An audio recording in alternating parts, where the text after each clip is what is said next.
अस्सलामुअलैकुम, welcome to my channel study with Amara Sheikh. आज हम एक्सरसाइज 1D सॉल्व करने से पहले सेट की टाइप्स के बारे में पढ़ेंगे। तो हमारा पहला सेट है फाइनाइट सेट। फाइनाइट सेट क्या होता है? A finite set contains a finite और limited number of elements. Finite set वो सेट होता है जिसके अंदर लिमिटेड नंबर ऑफ एलिमेंट्स होते हैं। ठीक है, तो यहाँ पे हमारे पास एक एग्जाम्पल है, set of natural number less than 10। यहाँ पे कह रहे हैं कि हमें नेचुरल नंबर का सेट बनाना है, लेकिन कितना हो? लेस देन 10 हो, यानी 10 से कम हो। तो यहाँ पे जो एलिमेंट्स हैं वो लिमिटेड हैं, यानी काउंटेबल है। हम इजीली बता सकते हैं कि कितने हमें एलिमेंट्स लिखने हैं। ठीक है, अब आ जाते हैं हम इन्फिनिट सेट के ऊपर। इन्फिनिट सेट क्या होता है? An infinite set is set which contains infinite और अनलिमिटेड नंबर ऑफ एलिमेंट। ये वो सेट होता है जिसके अंदर अनलिमिटेड नंबर ऑफ एलिमेंट्स होते हैं, यानी अनलिमिटेड एलिमेंट्स होते हैं। For example, set of number of stars in the sky is an infinite set. आसमान के अंदर जितने भी स्टार्स होते हैं वो क्या हैं? इन्फिनिट हैं, क्योंकि ये अनलिमिटेड हैं। हम ये काउंट नहीं कर सकते, हमें नहीं पता कि कितनी तादाद में इसके अंदर स्टार्स हैं। एक और एग्जांपल देख लेते हैं, सेट ऑफ नेचुरल नंबर्स। यहाँ पे कह रहे हैं कि नेचुरल नंबर का सेट बनाना है, लेकिन इसका एंड नहीं बताया गया कि कहाँ तक लिखना है। 20, 30, 40, 50, 100 नहीं बताया गया। ठीक है, तो इस वजह से इसके लास्ट में मैंने डॉट लगा दिया, यानी ये कंटिन्यू है, ये अनलिमिटेड है, तो इसका कोई एंड नहीं है। अब हमारे पास आ जाता है यूनिट सेट, जिसको हम सिंगलटन भी कहते हैं। यूनिट सेट क्या होता है? A unit set is set which contains only one element. Unit set वो सेट होता है जिसके अंदर सिर्फ एक एलिमेंट होता है। For example, the set A is equal to 10 is a unit set. अब यहाँ पे एक सेट दिया गया है जिसके अंदर ओनली क्या लिखा हुआ है? 10 लिखा हुआ है। 1, 2, 3 ABC कोई भी मतलब एक एलिमेंट होगा तो वो सेट क्या कहलाएगा? वो कहलाएगा आपका यूनिट सेट। कौन सा सेट होता है? जिसके अंदर सिर्फ और सिर्फ एक एलिमेंट हो। ठीक है, अब हम आ जाते हैं एम्प्टी सेट। एम्प्टी सेट क्या होता है? जिसको हम नल सेट भी कहते हैं और वर्ड सेट भी कहते हैं। Empty set is a set which contains no elements. ये वो सेट होता है जिसके अंदर कोई भी एलिमेंट नहीं होता। और इसको हम किससे डिनोट करते हैं? जब हमने एम्प्टी सेट को डिनोट करना है तो खाली हम 2 कर्ली ब्रैकेट्स लगा दें, या ये वाला सिंबल हम यूज कर लें एम्प्टी सेट के लिए। For example, a set of names of a month beginning with के इज एन एम्प्टी सेट। कह रहे हैं कि मंथ्स का नाम लिखने, लेकिन उन महीनों के नाम लिखने जो के से शुरू होते हैं। अब ऐसा कोई महीना नहीं है जो के से शुरू होता है, तो ये सेट क्या कहलाएगा? ये सेट एम्प्टी सेट है। तो इस वजह से हम इसको क्या लिखेंगे? It is written as A is equal to null set. इसको हम ऐसे खाली 2 ब्रैकेट लिख देंगे, या फिर हम ये नल सेट के सिंबल लिखेंगे। ठीक है, अब आ जाते हैं डिसजॉइंट सेट। डिसजॉइंट सेट क्या होता है? 2 और more sets are called disjoint sets if they have no common elements. 2 या 2 से ज्यादा सेट डिसजॉइंट सेट्स कहलाते हैं अगर उनके अंदर कोई भी सेम एलिमेंट ना हो।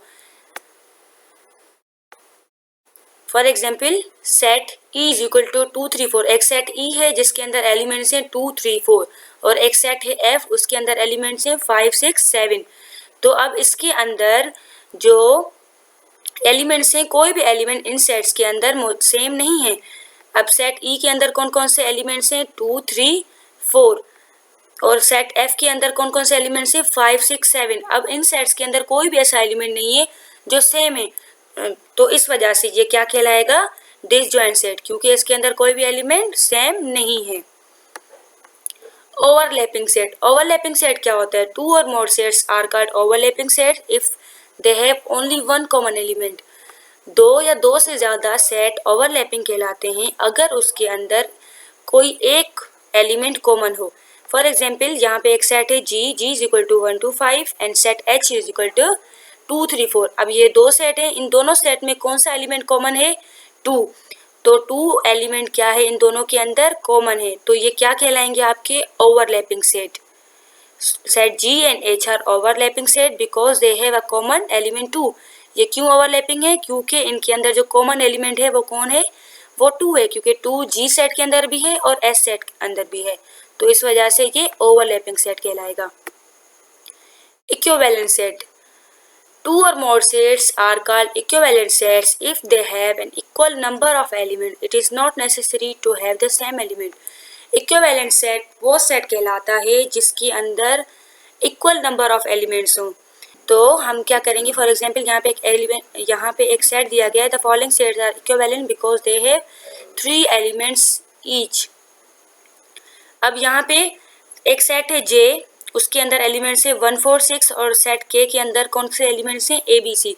अब यहाँ पे ज़रूरी नहीं है कि इसके एलिमेंट्स क्या हो, सेम हो, ठीक है. लेकिन यहाँ पे क्या है कि यहाँ पे जो एलिमेंट्स हैं, यानी यहाँ पे अगर 3 एलिमेंट्स हैं तो यहाँ पर भी हमारे 3 एलिमेंट्स हैं, तो ये आपके इक्विवेलेंट कहलाएंगे. अगर सपोज यहाँ पे 2 एलिमेंट्स हैं और यहाँ भी 2 एलिमेंट्स हैं तो वो इक्विवेलेंट कहलाएंगे. अगर यहाँ पे 3 होते और यहाँ पे 2 एलिमेंट्स होते तो ये आपके इक्विवेलेंट सेट्स नहीं कहलाते. Equal set. 2 or more sets are called equal sets if they have contains the same elements. 2 या 2 से ज़्यादा sets equal set कहलाते हैं अगर उनके elements same हो. The following sets are equal set because they contain the same element. यहाँ पे ये जो sets दिए गए हैं ये इक्वल सेट है क्योंकि इसके जो एलिमेंट्स हैं वो सेम है. फॉर एग्जाम्पल यहाँ पे एक सेट है m, उसके एलिमेंट्स हैं 2 4 6 और सेट n है जिसको मल्टीपल्स ऑफ 2 लेस देन 7. 2 के मल्टीपल्स लिखने हैं 7 से कम तक, वो कौन कौन से होंगे, 2 4 6. सेट m के भी एलिमेंट्स 2 4 6 हैं और सेट n के भी एलिमेंट्स 2 4 6 हैं. तो इस वजह से ये आपके क्या कहलाएंगे, ये आपके कहलाएंगे इक्वल सेट, ठीक है. अब आ जाते हैं हमारे यूनिवर्सल सेट के ऊपर. A universal set is a set which contains all the elements or objects of the other set, including its own elements. Universal set वो सेट होता है जिसके अंदर सारे सेट के एलिमेंट्स मौजूद होते हैं, ठीक है, और उसके अपने एलिमेंट्स भी मौजूद होते हैं. It is usually denoted by you. इसको हम यू से डिनोट करते हैं. फॉर एग्जांपल एक सेट है यहाँ पे जे जिसके अंदर लिखा हुआ है जनवरी जून जुलाई जून, और एक सेट है ए जिसके अंदर लिखा हुआ है अप्रैल अगस्त, और u is equal two month of the year. अब ये यूनिवर्सल सेट क्या है, मंथ ऑफ द ईयर, साल के सारे महीने ये यूनिवर्सल सेट कहलाएगा. लेकिन ये जो दोनों सेट हैं इन दोनों के एलिमेंट्स इस सेट के अंदर मौजूद हैं क्योंकि साल के पूरे सेट के अंदर जनवरी जून जुलाई भी आ जाता है और अप्रैल एंड अगस्त भी आ जाता है. तो जनवरी जून जुलाई हम इस सर्किल के अंदर लिखेंगे और अप्रैल एंड अगस्त इस सेट के अंदर लिखेंगे. और यहाँ पे जो हमने एलिमेंट्स लिखे हैं ये वो एलिमेंट्स हैं जो इन दोनों सेट्स के अंदर मौजूद नहीं है, यानी सेट जे और ए के अंदर. तो ये आपके क्या कहलाएंगे, ये आपका कहलाएगा universal set. Set U is the universal set of J and A. It contains all the elements of J and A and some more.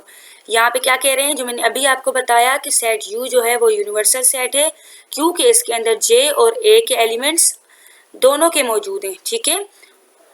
तो ये आपके कहलाएंगे यूनिवर्सल सेट. नेक्स्ट वीडियो के अंदर हम एक्सरसाइज 1D सॉल्व करेंगे. अगर आपको कोई भी चीज़ समझ में नहीं आई है तो कमेंट बॉक्स में लाजमी पूछिएगा और अपना बहुत सारा ख्याल रखें. अल्लाह हाफिज़.